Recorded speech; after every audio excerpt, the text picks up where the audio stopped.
Gusto mo ba yung prospects laging kaya mag-7 accounts? Gusto mo ba yung prospects laging iniisip big business and international business? Okay, let's proceed. First, don't dwell on the details of the company. Don't dwell on the details of the products. Okay? Focus on end results. Kasi minsan pa nagpe-present, lalo kumari product, Prospect A, ang C24/7, napakaraming ingredients, 140 ingredients, may 12 mushroom, okay, reishi, blazé, agaricus, yambushitake, mamashitake, pag di ka sumali, maatake. Habang pinabanggit mo yung ingredients, yung prospect mo, 140, 20 na lang, 40 pa, ang dami, hanggang sa antokin na. They're not interested on the specifics, on the details. Guys, the prospects are interested on end results. Anong pakinabang niyan sa katawan mo? Anong pakinabang ng business mo sa buhay ko? Kunwari, bigla mo sinabi, sir, sa business natin, kikita ka ng 32,000 pesos per day, 224,000 pesos per week, 998,000 per month, average 1 account. Sabi ng prospect mo, okay. Samantalang ang laki ng pera, binanggit mo. Tama o tama? Kasi para sa'yo, yan yung mga words, terminologies na pinag-uusapan natin sa loob ng A-Global. Tama o tama? A-Global, Nature's Way, $1 billion company a year. Di ba? 140 ingredients, C24/7, magaling ma-absorb, within 5 to 6 minutes, absorb na siya, VCAP, so and so. Pero sa labas ng A-Global, sa prospects, hindi nila alam yun. So do not use terminologies na ginagamit natin sa loob. Let's use words na maiintindihan niya. Kasi pag ganun mo kinausap yung prospect, para ka nagcha-Chinese. Hindi ka naiintindihan ng prospects. Do you follow? Kunwari, ano ba yung products nyo? Products namin supplement nakakatulong sa may diabetes. Lumalakas ang katawan. Lagi kang malakas. Kahit puyat ka, energetic. Do you follow? And result. Pag sumali ka sa negosyo namin, kikita ka ng malaki at mababago ang buhay mo. Pwede ka pang bumili ng sasakyan. Nakita mo yung difference versus dun sa pwede kang kumita 32,000 pesos per day, 200 plus per week, 998,000 per month. Versus kikita ka ng malaki, pwede ka pang bumili ng kotse. Ang guwapo mo siguro pag nakakotse ka. Do you follow? Yung prospect pag nakita yan, ako magkakakotse? Titingin pa sa salamin yun, oo nga, pogi ako pag nagkakotse. Nai-imagine na yung sarili niya nagkakakotse. So ang laging tanong ng prospect, ano magagawa niya sa buhay ko? Huwag mong sagutin ng 32,000 pesos per day. Huwag mong sagutin ng 1 million pesos per week. Mas maganda sagutin ng bagay-bagay na magbabago para sa kanya. Do you understand that? Sell the destination, not the airplane. Okay? Ano ibig sabihin? Saan ka ba pupunta? Pupunta ako sa Maldives. Maraming taga-ibang lahi dyan, maraming taga-ibang bansa. Lahat naka-swimsuit, sexy, magaganda, makaputi. Naglalaro na yung utak ng kausap mo. Iba-ibang itsura, iba-ibang kulay. Enjoy na enjoy. Do you understand? Focus, this is one of the important features when you close. Focus on feelings and emotions. Everybody say feelings. Everybody say emotions. Focus on feelings and emotions of the product or the business. Kunwari, if you're talking about the product, ano ba yung product nyo? Product natin supplement. Pag ininom mo to, lalakas ka. Mabubuhat mo pa yung mga anak mo. Di ba lagi kang pagod at puyat? Oo nga eh. Hindi ko na nga, pagdating ko sa bahay, tulog kagad ako eh. Talaga, pag ininom ko lalakas ako, mapaglaro pa ako sa mga anak. Yes! So yung effect, yung effect na may mararamdaman siya. Okay, you focus on that. Sa business side, you need to be specific and relevant. Ano ibig sabihin nun? Ano yung magagawa niyang business para sa akin? Kung ano meron ako ngayon. Kunwari, your prospect. Yung prospect mo, executive. Okay, nagtatrabaho sa isang malaking kumpanya. Vice President. Alam mo, malaki sweldo. Di kotse, kaya lang pressure. Kinakailangan magtrabaho hanggang madaling araw.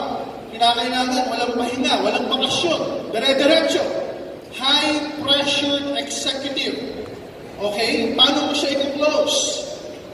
Pag na-present mo na yung product, saka yung business, sabihin mo, you know what? Maganda sa business natin. Pag kumita ka ng malaki, marami ka ng oras para sa pamilya mo, magiging masaya at mag-enjoy ka na, makapagbabakasyon ka pa sa iba't ibang lugar, kasama yung pamilya mo. Do you understand? Kung ano yung hindi niya nararamdaman at malungkot siya doon, pasisiyahin mo siya sa resulta kapag ina-offer mo yung business mo. You become relevant to his issues. How do you do that? Ayan, paint a vivid picture in their imagination ng gusto nila. Do you follow? Paint a vivid picture of the things that they want in their minds. Okay? If you can customize it and personalize it, mas maganda. How do you personalize it? Siyempre, kailangan kilala mo sila, sasabihin mo sa kanila. Kunwari, pangalan nila, Ronel. Alam mo, Ronel, alam ko, negosyante ka. Pero sa traditional business, wala kang oras. Nag-compete with AIM Global, you will have lots of time for your families, for your hobbies, makapag-enjoy ka, kasama pamilya mo, makapagta-travel pa kayo ng libre. So pag nai-imagine nyo yung, sa traditional business ko, ako nagbubukas, ako nagsasara. Lagi ako nakabantay sa mga empleyado. Pero with AIM, because of our leverage system, you can attain financial freedom and time freedom. Tama ka tama? Customize it to their issues. Kaya kinakailangan, alam mo yung prospects mo. Hindi pwedeng yung ginamit mo pang closing dito, gagamitin mo pang closing dito, gagamitin mo pang closing sa kanya, pang closing din sa kanya. Iba-iba ang issues na mga yan. Tama o tama? So you need to customize and personalize it. Eto, this is the script. Lalo na ngayon. Lalo na ngayon, na bakasyon, maraming party, maraming reunion, magbabarkada noon, magkikita-kita, pag tinanong, ano ginagawa mo? What do you do? What keeps you busy? Paano ka sasagot? Nag-network ako. Nagpo-food supplement ako. May online business ako. How do you answer that will pick their interest, capture their interest, and they might probably join you with a high percentage? Huwag kang sasagot ng generic. Pag sumagot ka, specific, kaya nga kanina sabi ko, customize, personalize. Ano ibig sabihin? I help blank to blank so that they can blank. Sabi, ano ginagawa mo? Tumutulong ako sa mga blah blah blah para maging blah blah blah para maging blah blah blah. How do you do that? I help people earn a lot so that they can be rich. Those are generic. Do you follow? Wag kang sasagot ng generic. Kunwari, ang nagtanong sa'yo, estudyante. Sir, ma'am, ano ba ginagawa niyo? Well, I help studentship. So, customize ka agad, specific, tama o tama. Kasi pag sinabi mo, I help people, lahat ng tao na naman yan. Parang hindi siya masyadong makarelate. Pero kung siya alam mo estudyante, pag sinabi mo, I help students, uy, ako yun lang. Estudyante ako Immediately, they could relate. It will pick their interest. Do you follow? So tuloy natin, I help students to earn while they're studying and help their parents in earning. Specific, estudyante, kikita ng malaki, makakatulong sa mga magulang. Maganda o napakaganda? Ano mararamdaman ng estudyante? Masaya, malungkot? you focus on their feelings. You focus on their emotions. And pag uwi mo, bago ka matulog, you name 10 occupations. Teacher, engineer, doctor, dentista, okay, bumbero, politiko, ano pa? Estudyante, out of school youth, ano pa? Mag-name ka ng 10 occupation, ipasok mo dyan, mag-practice ka. Kunwari, kausap mo, teachers. What do you do? Well, I help teachers to help others attain lots of time so that they won't be bored with making lectures and doing their routines because they have more time right now with their families. So now you're being specific with the issues of the teachers. So you use that para pag nag-reunion mo, uy, ano na ginagawa mo ngayon? Ako, tumutulong ako sa mga taong tulad mo para hindi na magtanong-tanong kasi marami na silang pera at masaya sila. Know their issues, answer their issues, and when you do that, they will join you. Do you follow? Yes. What else? Yes, okay, ladder techniques. At times, for people to say yes, don't ask them the big questions right away. Ask the little questions first, and then ramp it up. Sunod-sunodin mo na dapat yung sagot niya, oo, oo, oo. Para yung huling-huling tanong, nasasali na siya, oo rin yung sagot niya. Do you follow? Paano yun? Bakit tinawag na yes, okay? In English, siyempre, sagot yes. Tayo mga Pilipino, usually, okay ba? That's how you use it. So after ma-present yung product at yung business, you ask them, okay ba turuan kita kumita kahit part-time ng malaki?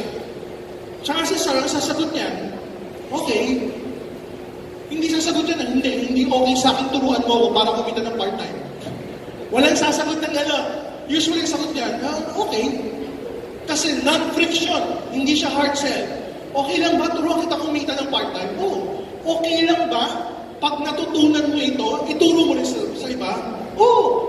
Okay lang ba pag natutunan mo ito, gawan mo ng paraan yung 6980? Oo. By the time you reach the second, the third, the fourth, okay, ayan na, niraramp up mo na yan. Sa kanya na mismo nang galing nasasali siya. Pag natapos yung product, yung business, sabi mo, maganda ba yung product ko? Maganda ba yung business ko? Okay lang ba ituro ko sa iyo kung paano ka kumita ng part-time ng malaki? Okay lang. Okay lang ba pag naintindihan mo ito, gawin mo ng paraan ng 7 heads?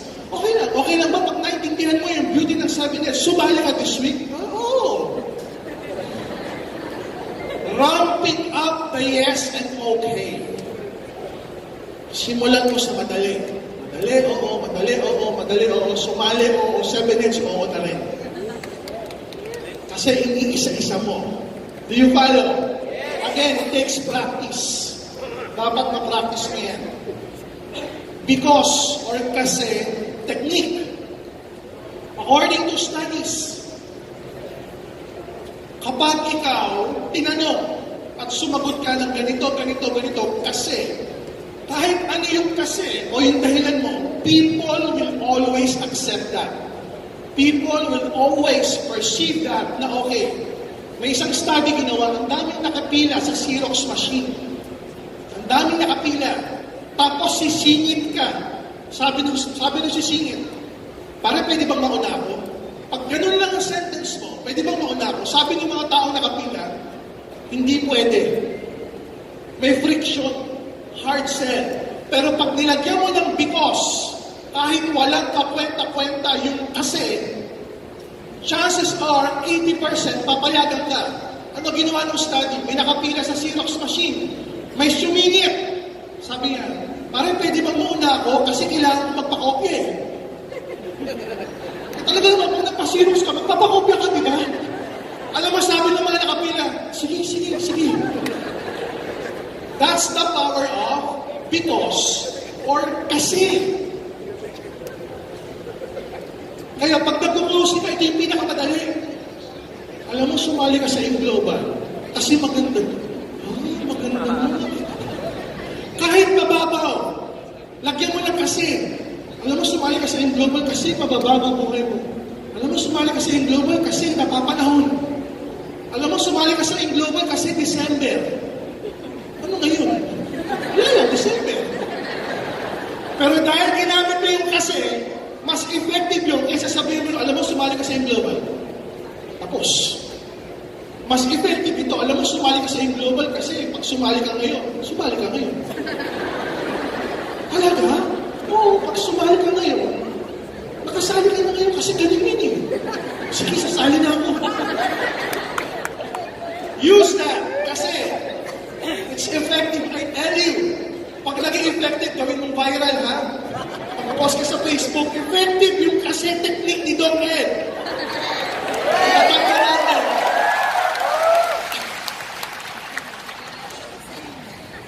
Extreme words.